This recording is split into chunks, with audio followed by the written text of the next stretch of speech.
The scanner worked exactly as designed. I want that in the official record.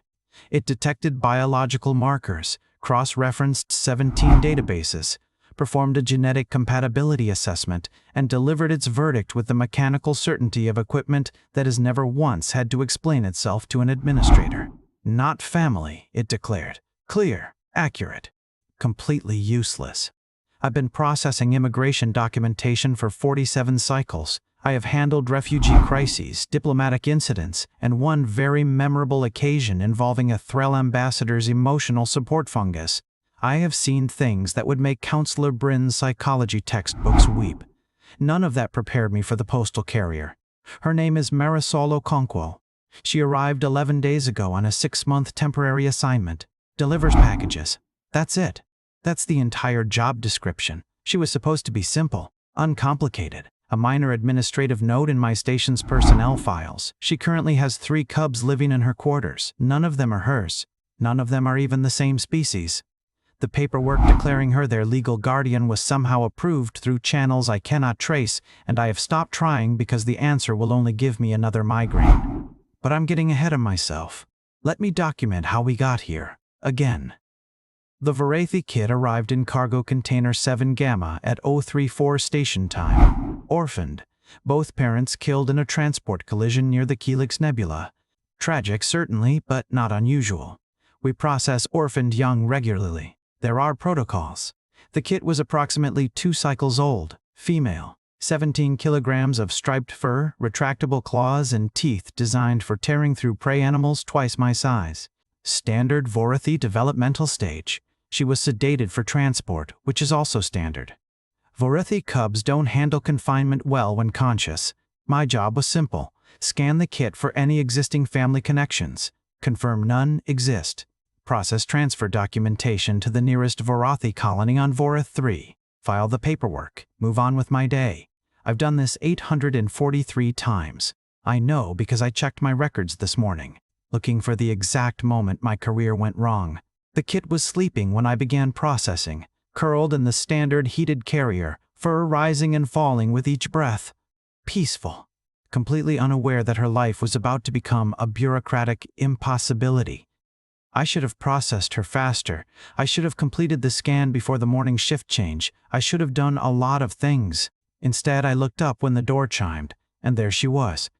Marisol Okonkwo is not physically imposing, average height for a human, brown skin, dark hair pulled back in what humans call a practical bun. She was wearing her postal service uniform, slightly rumpled, carrying a scanner of her own for package deliveries. She was at the wrong counter. Package pickup is 3 doors down, I said. Professional, efficient, exactly as trained. Oh.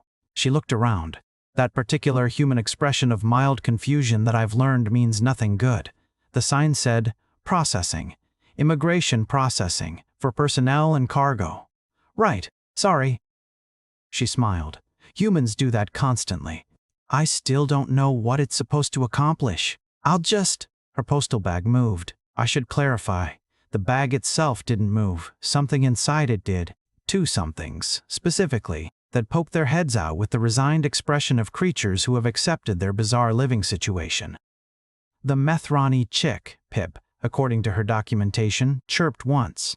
The Dorval pup, Grekk, yawned, displaying teeth that would eventually grow large enough to be concerning.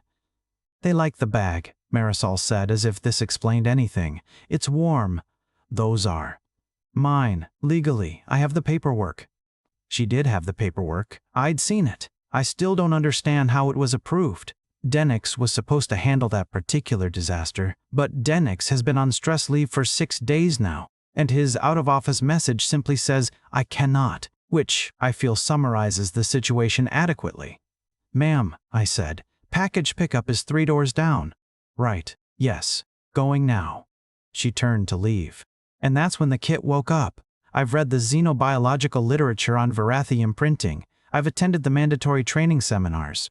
I've reviewed the case studies, memorized the warning signs, and updated my protocols accordingly. None of that matters when you're watching it happen in real time. The kit's eyes opened. Golden. Slitted. Focused immediately on the human with the kind of intensity I usually associate with targeting systems. Her nostrils flared. Scenting. Vorrathi cubs identify family primarily through smell. It's chemical, biological, supposedly manageable through proper containment procedures. Marisol was 6 meters away. The kit was in a sealed carrier.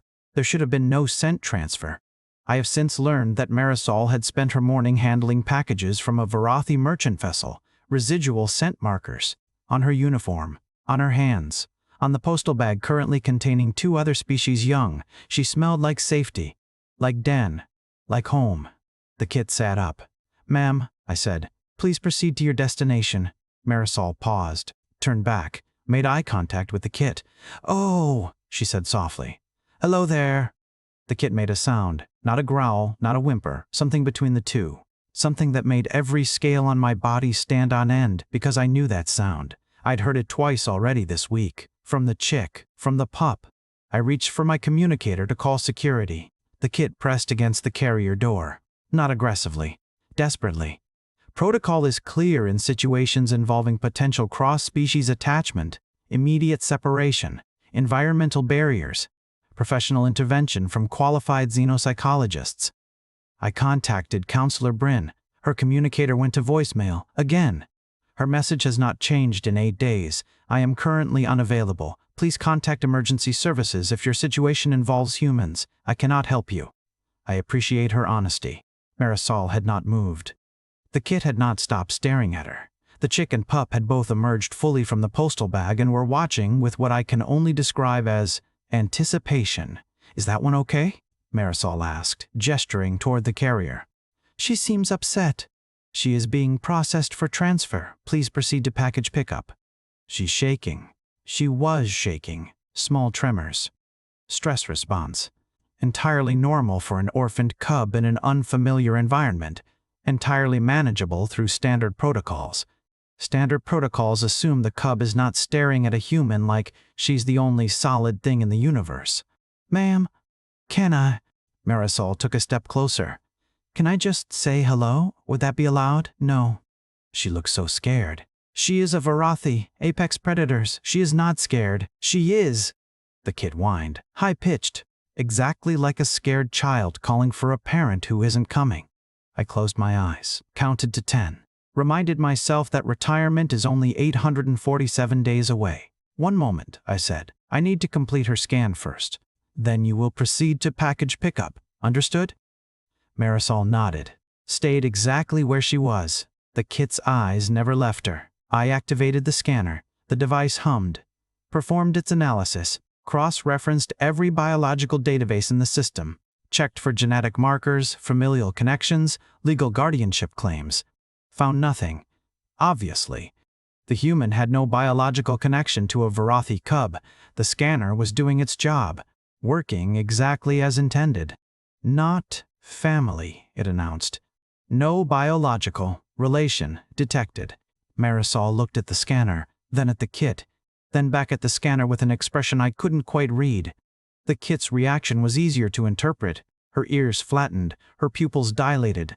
Her claws, previously retracted, extended fully and dug into the carrier's padded floor. She looked at the scanner. "I have processed thousands of Vorrathi in my career. I know their expressions. I know when they're hunting, playing, sleeping, threatening. I have never seen one look at a piece of equipment with such personal offense." "Ma'am," I said carefully, "please step back." Marisol didn't move. The kit's growl started somewhere below the range of my hearing. I felt it more than heard it. A vibration in my bones, a warning that every prey species in the galaxy recognizes instinctively. The scanner beeped cheerfully. "Processing complete. Subject cleared for transfer." The kit's muscles tensed. I began mentally composing my incident report. I have been a senior immigration processing officer for 47 cycles. I have certificates, commendations. A small plaque from Administrator Quelth's predecessor thanking me for exceptional adherence to procedural standards. I followed every protocol. I want that documented, recorded, carved into whatever memorial stone they eventually place over my career's grave. The kid was growling at the scanner. The human was standing precisely where I told her not to stand.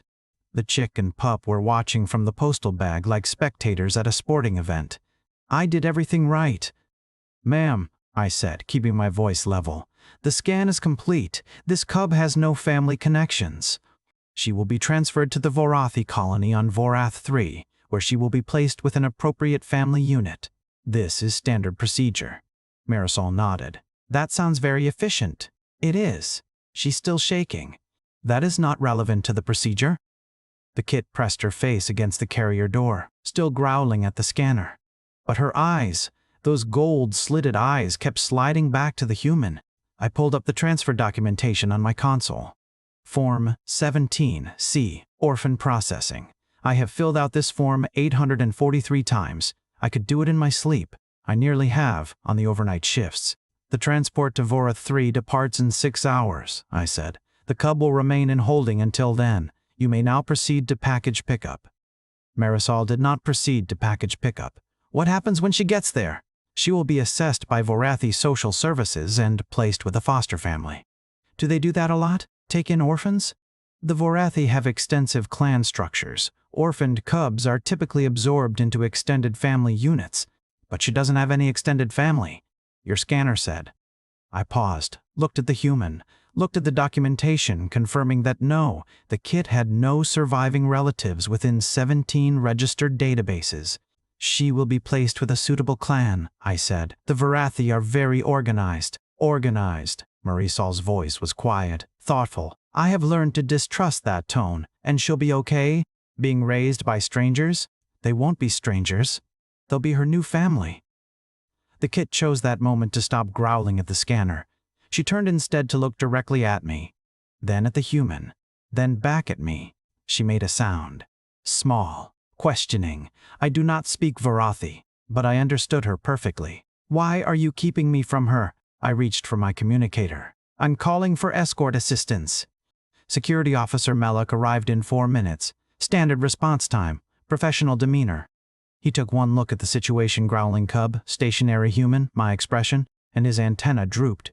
The postal carrier? He asked. The postal carrier. Again? Again. Again. Melek had been present for the Dorval pup incident. He still flinches when mail carts pass him in the corridor.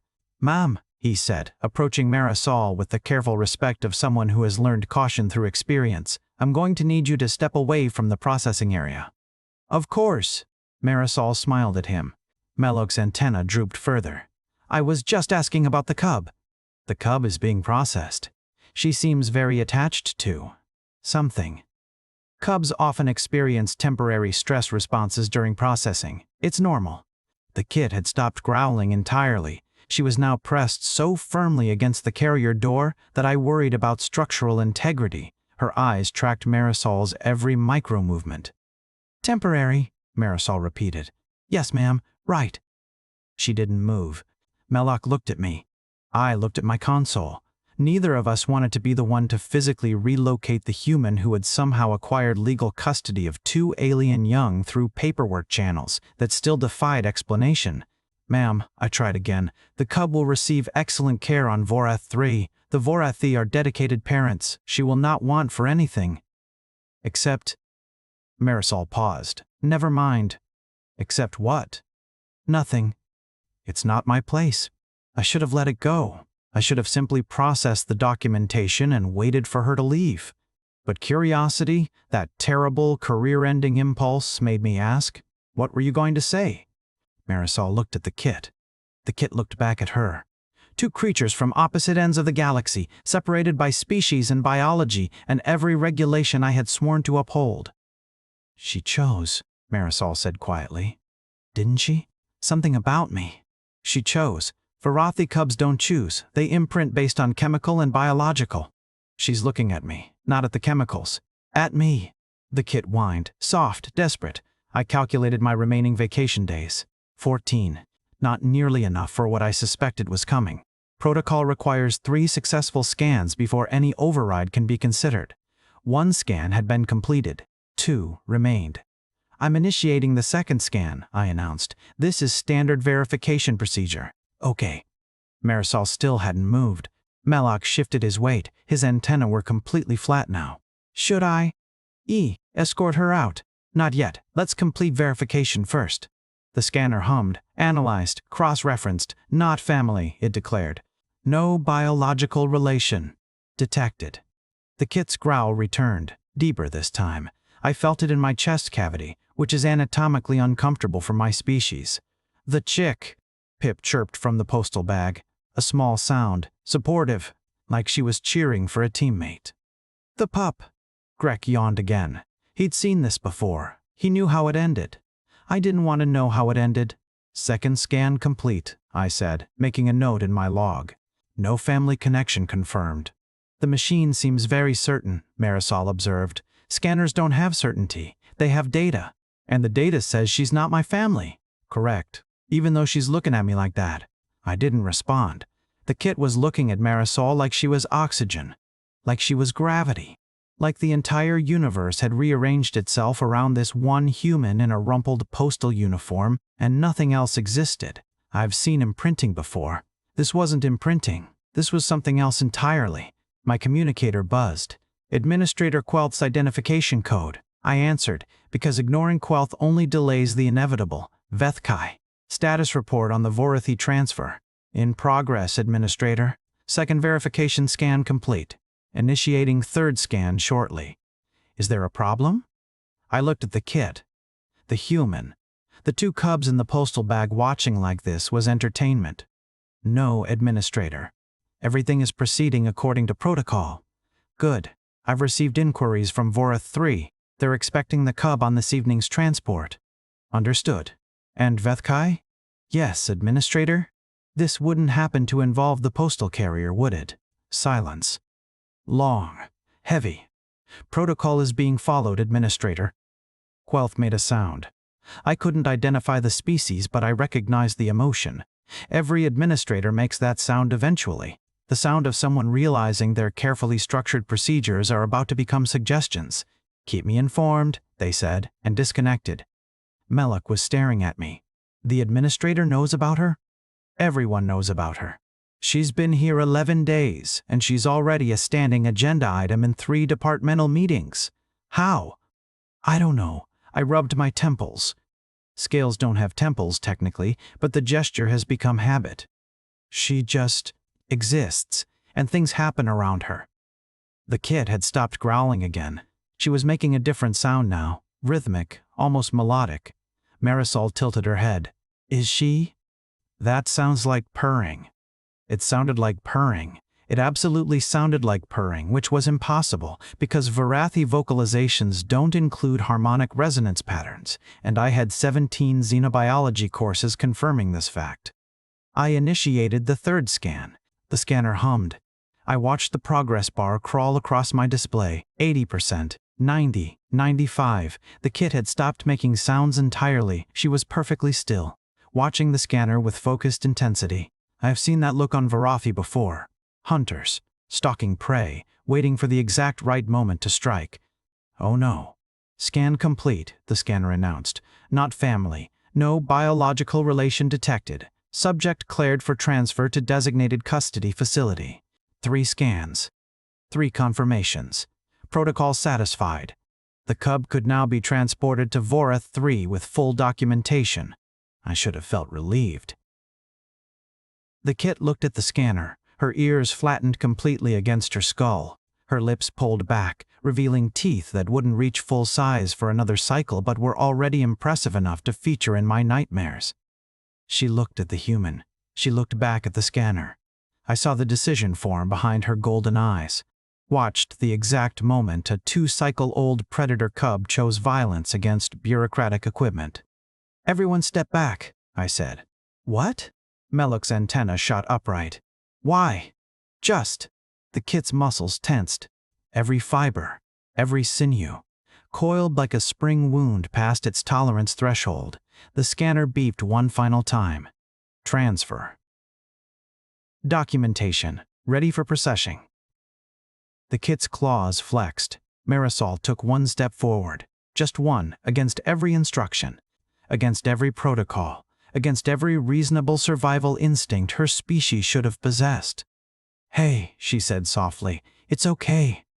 The kit's eyes locked onto hers.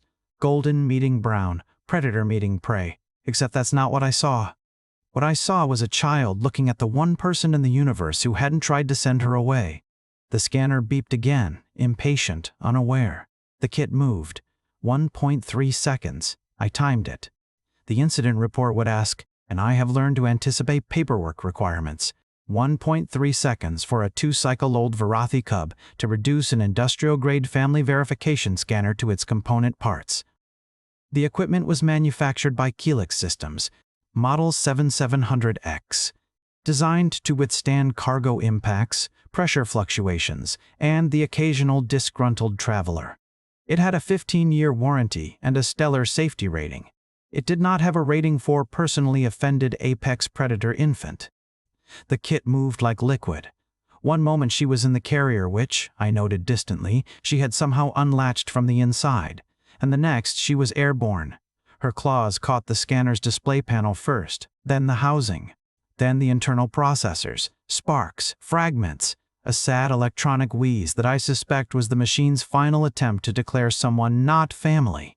Melloc made a sound, high-pitched, undignified. He would later deny this in his official statement. I did not make a sound. I was too busy watching the kit land, pivot, and launch herself toward the human. 17 kilograms of striped fur and righteous indignation, claws extended, teeth visible, heading directly for Marisol Okonkwo, who did not move, did not flinch, did not display any of the survival instincts that should have been screaming at her to run. She opened her arms. The kit hit her at chest height. The impact should have knocked her backward, should have triggered defensive responses, should have resulted in injury, incident reports, and a very awkward conversation with the Vorrathi embassy.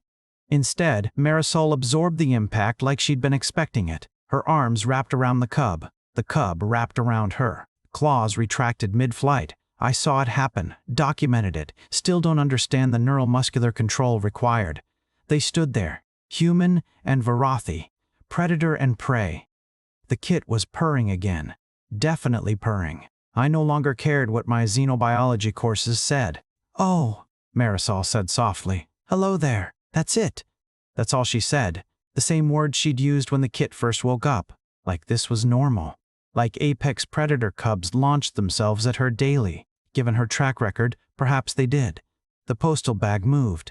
Pip's feathered head emerged, looked at the new edition, and chirped once. Welcoming. Grekk yawned, his third of the morning, and shifted to make room. Marisol adjusted her bag strap, accommodating the weight. The kit was 3 times the size of the other two combined, but somehow she fit. Somehow there was space. There was always space, apparently, for whatever lost creature decided this human was home. "Ma'am," I said. My voice sounded strange, distant. "That cub is scheduled for transport to Vorrathi 3. Marisol looked at me. The kit looked at me. 3 sets of eyes, gold, brown, and whatever color Pip's were, watching me with varying degrees of expectation. "The transport leaves in 5 hours and 47 minutes, I continued. "The documentation has been processed. The Vorrathi colony is expecting her." "I understand," Marisol said. "She cannot stay with you. I understand. You have no biological connection, no legal standing. No." "I know." Marisol's voice was gentle, patient, the voice of someone who has heard this speech before and knows it doesn't matter. "Is my package ready?" I stared at her. She stared back. The kit had buried her face in Marisol's shoulder, still purring. The sound filled the processing center, low and constant and completely impossible. "Your package." "Yes. That's why I came in. Package pickup." She smiled. 3 doors down, I know, but I'm here now, so... A crowd had begun to gather. Station personnel, travelers, a maintenance worker who had been repairing a light fixture and had apparently decided this was more interesting. I saw recording devices, multiple species, multiple formats, all pointed at the human with the postal bag full of cubs. "Clear the area. This is an active processing situation." No one cleared the area. They never do. A Vorrathi merchant had pushed to the front of the crowd, male, large. His stripes marked him as middle-aged, established. He stared at the kit clinging to Marisol with an expression I couldn't quite read. "That cub," he said. His voice was deep, resonant. "She destroyed your equipment." "Yes." I was already calculating replacement costs. Administrator Quelth would be thrilled. She chose the human. That appears to be the situation. The merchant made a sound. Part rumble, part exhale. Either laughter or exhale. Either laughter or existential crisis. Possibly both. We don't do that, he said. Vorrathi, we don't. Choose like that. Not at her age. Not that fast. I'm aware of standard Vorrathi developmental patterns. You don't understand. He stepped closer. His eyes never left the kit. We choose family, clan, blood. We don't choose. Humans? Anyone outside the clan. Not at 2 cycles. Not ever. I let that settle. Let the implications sink in. Let myself briefly contemplate a reality where everything I knew about Vorrathi xenobiology was incomplete. She chose anyway, I said. The merchant's ears twitched. Yes, she did. Administrator Quelth arrived 14 minutes after the incident. I know because I was watching the clock, counting seconds, waiting for the next disaster. Quelth is efficient, bureaucratically precise. They have held their position for 12 cycles by never being surprised, never being unprepared, and never, ever acknowledging that some situations cannot be resolved through proper documentation. They surveyed the scene. The destroyed scanner, the gathered crowd, the human with the cubs, me standing behind my console like it could protect me from what was coming. Vethkai, they said, report. The Vorrathi cub scheduled for transfer to Vorrathi 3 has destroyed the family verification scanner and is currently refusing to leave the human's presence. Refusing? I gestured at the kit, still purring, still clinging to Marisol like she was the only solid ground in an unstable universe. The cub was scanned 3 times, I continued. All 3 scans confirmed no biological relation to the human. Protocol was followed precisely. The scanner declared not families, and the cub responded by disagreeing. Violently. Quelth's expression did not change. It never does. But something in their posture shifted. A slight tension. The recognition of someone realizing their day was about to become significantly more complicated. The transport to Vorrathi 3, they said, departs in 5 hours and 12 minutes. Can the cub be separated from the human for transport? I looked at Marisol, looked at the kit, looked at the claws that had shredded industrial equipment in 1-3 seconds.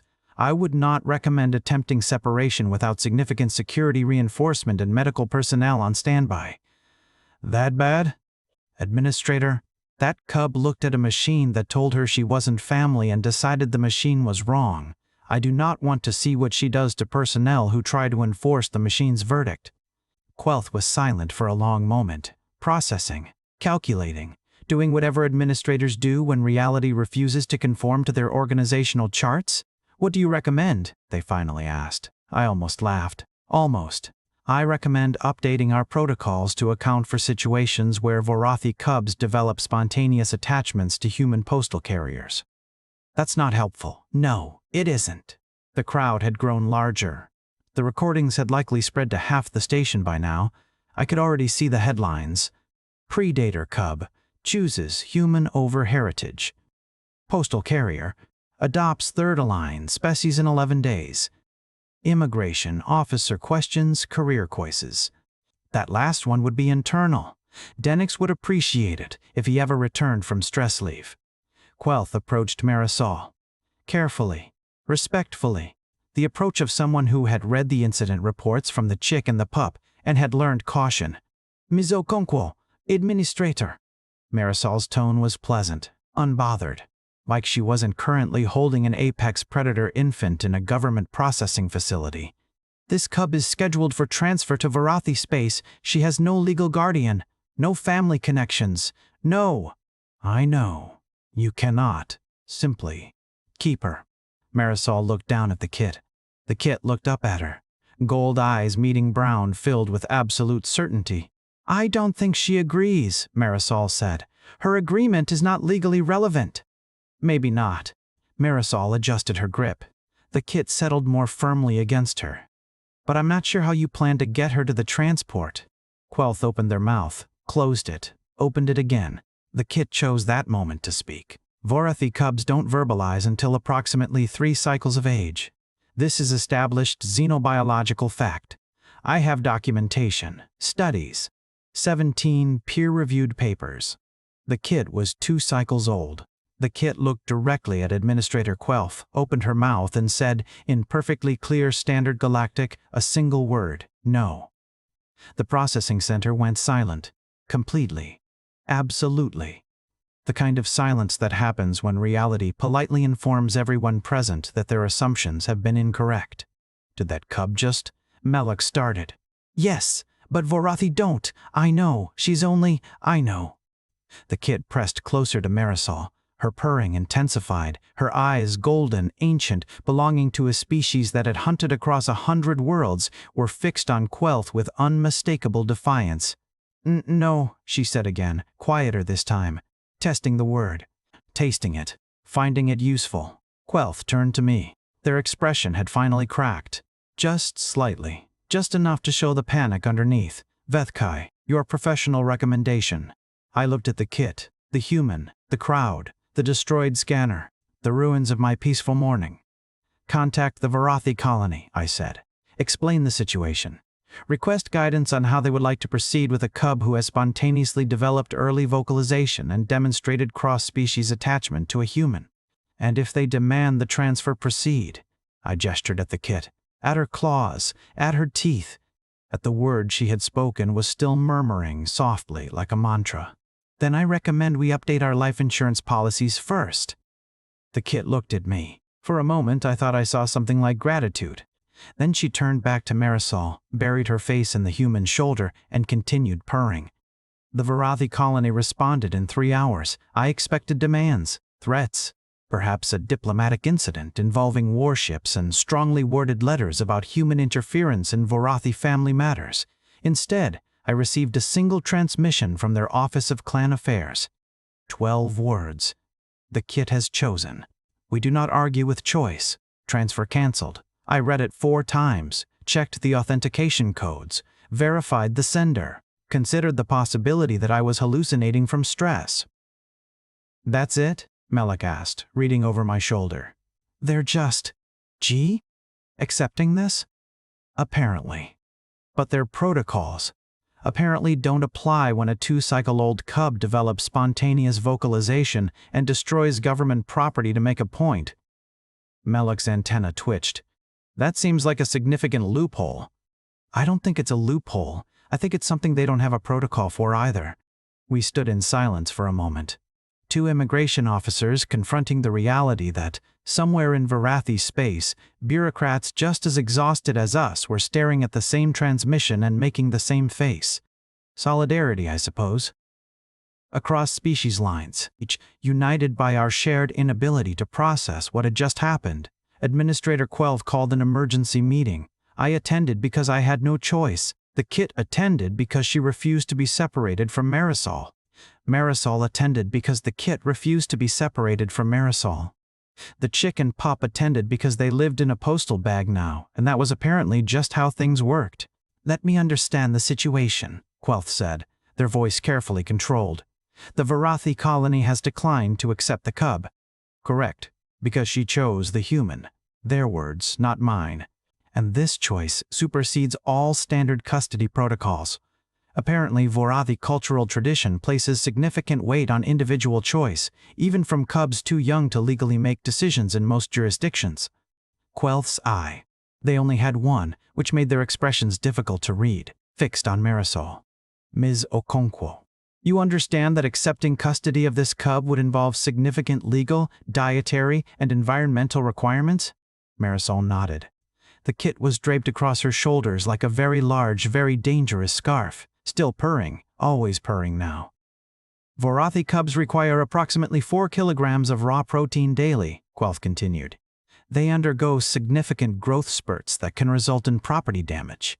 They have territorial instincts that may conflict with station regulations.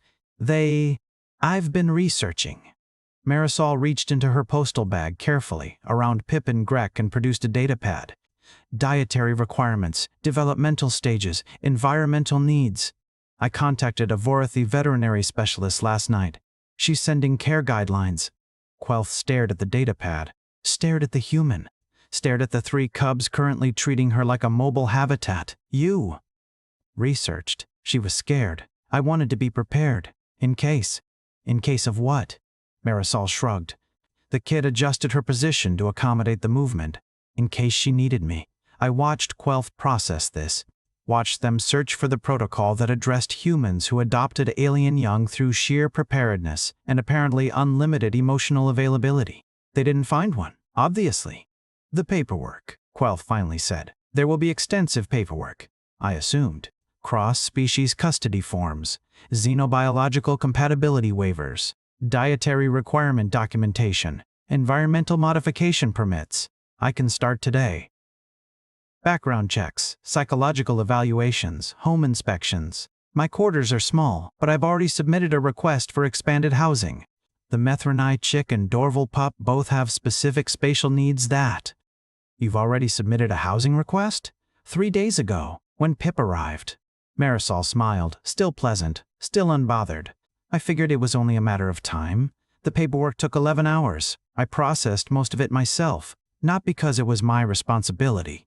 Technically, cross-species custody fell under family services, but because family services had taken one look at Marisol's file and transferred the case to immigration with a note that said, "Your jurisdiction now." It wasn't. But arguing would have taken longer than the paperwork itself. Emergency custody forms, xenobiological compatibility waivers, dietary requirement documentation. The kit needed 4 kilograms of raw protein daily, which Marisol had somehow already arranged through a supply contract with the same Vorrathi merchant who had witnessed the scanner's destruction. Professional discount, the merchant had said when I asked. For the entertainment. I didn't ask what he meant. I didn't want to know. The psychological evaluation was conducted by a xenopsychologist from the medical division, not Counselor Bryn. She was still not returning calls. But a younger colleague who approached the situation with the bright-eyed enthusiasm of someone who hadn't yet learned better. Fascinating case, she said, reviewing her notes. The cub demonstrates unprecedented attachment formation, early vocalization triggered by emotional stimulus, rejection of institutional care in favor of chosen guardian. Is that? It's currently circulating in xenobiology journals across 3 sectors. The title is Spontaneous Cross-Species, Imprinting in Vorrathi Juveniles, a Case Study. My name is in the acknowledgments. I have asked her to remove it. She has declined. Marisol's quarters were officially expanded on day 14. I know because I processed the housing modification permit, and the environmental adjustment request, and the noise complaint waiver, which was necessary because Vorrathi cubs apparently make sounds during sleep that register on seismic equipment. She's dreaming, Marisol explained when maintenance came to investigate. Usually about hunting, sometimes about me. I can tell by the tail movements. The maintenance worker, a Kellish with 4 arms and an expression of permanent skepticism, looked at the kit, looked at the human, looked at the 2 other cubs nestled in various corners of the expanded living space. You know this is weird, right? They asked. So I've been told. Like, really weird? Cross-species weird? Write about it in journals weird? The xenopsychologist mentioned. And you're just okay with it? Marisol considered the question. The kit had woken during the conversation and was now pressed against her leg, golden eyes tracking the maintenance worker with predatory focus that was probably just curiosity, but could easily have been something else. She needed someone, Marisol said. They all did. That's not really an answer. It's the only one I have. The maintenance worker left. The noise complaint waiver was approved. The kit went back to sleep. I watched the whole thing through the security feed because I had stopped pretending I wasn't invested in this disaster. Day 17. I began updating the protocols. Section 47, B, Cross-Species Custody Procedures. Subsection 12, Spontaneous Attachment Formation. New paragraph. In the event of spontaneous cross-species imprinting involving human personnel, bot oi. I wrote 12 pages. Detailed. Comprehensive. Covering every possible scenario I could imagine based on the 3 incidents I had personally witnessed. Biological compatibility assessments, environmental modification requirements, dietary accommodation procedures, communication protocols with species-specific authorities, psychological support resources for both guardian and dependent, emergency procedures for when the dependent destroys government property to express disagreement with official findings. That last one took 3 paragraphs. I wanted to be thorough. Quelth reviewed the document, made 17 comments, approved it with minimal revisions. You think this will help? They asked. No. Then why write it? Because the next time a human accidentally acquires custody of an alien young through sheer emotional availability and complete disregard for established procedures, at least we'll have documentation showing we tried. Quelth made a sound. Might have been agreement. Might have been resignation. 847 days, they said. What? Until your retirement. I looked it up. 847 days. I'm aware. Think you'll make it? I thought about Marisol. About the kid. About Pip and Grekk and whatever other lost creature would inevitably find its way into that postal bag. Ask me in 846 days. The kit has a name now. Marisol let her choose it. Some kind of human tradition, apparently, allowing children to participate in their own naming. The kit spent 3 days considering options before finally selecting a sound that translated roughly to found. Because I was lost, she explained, in the halting Standard Galactic she was rapidly mastering. And then I wasn't. She's speaking in full sentences now, 4 weeks old and already more articulate than some of my adult colleagues. The xenopsychologist has published 2 more papers. I have given up asking her to stop. The Vorrathi merchant, his name is Korath, I eventually learned, visits weekly. He brings protein supplies and advice on cub development and stories about Vorrathi clan traditions that he shares with Found, like she's still part of their culture even though she's chosen to live outside it. She's still Vorrathi, he told me once, watching Found play with Pip and Grekk in the station's common area. Choosing a human doesn't change that. It just means she's a Vorrathi who chose a human. Is that common? In your culture? No. He paused. It's not uncommon either. It's just not something we have rules for. Join the club. He laughed, or made the sound that passes for laughter among Vorrathi. Either way, I appreciated it. Marisol finally picked up her package on day 23. I was there, not officially. My shift had ended 2 hours earlier, but I had stopped pretending my involvement in this situation was professional. The package contained seeds, flowering plants from Earth, something called sunflowers apparently, tall, yellow, requiring specific light and soil conditions to thrive. For the quarters, Marisol explained, signing the delivery confirmation, Found likes watching things grow. You're planting flowers in a space station for a Vorrathi cub. She's never seen plants before, not living ones, I thought. She paused, smiled. I thought she might like something that was hers, something she could take care of. Found was perched on her shoulders, watching the seeds with the intense focus of a predator analyzing prey. Except there was no hunting instinct in her eyes, just curiosity, wonder, the expression of a child seeing something new and wanting to understand it. Will they grow? Found asked. Her voice was steadier now, more confident. In here? We'll make them grow, Marisol said. Together. The kit purred. The chick chirped. The pup yawned. I signed the delivery confirmation as witness, because the form required it and because I had apparently become part of this absurdity whether I wanted to or not. The scanner has been replaced. Model 7700X, same as before. Industrial grade. 15-year warranty. Installed 3 days after Found reduced its predecessor to components. I've already submitted a requisition for reinforced housing. The supply department asked why. I attached the incident report. 17 pages. Detailed. Comprehensive. They approve the reinforcement without further questions. The new scanner sits behind my counter humming quietly, ready to analyze biological markers and declare familial connections with mechanical certainty. It will work exactly as designed. It will be completely accurate. And the next time a human walks through those doors with the particular energy that draws lost things to them, the next time a cub or chick or pup looks at a stranger and sees home, the scanner will do its job. Not family, it will declare. And it will be right. And it will be wrong, and none of it will matter, because humans don't operate within the parameters our equipment was designed to measure. They just.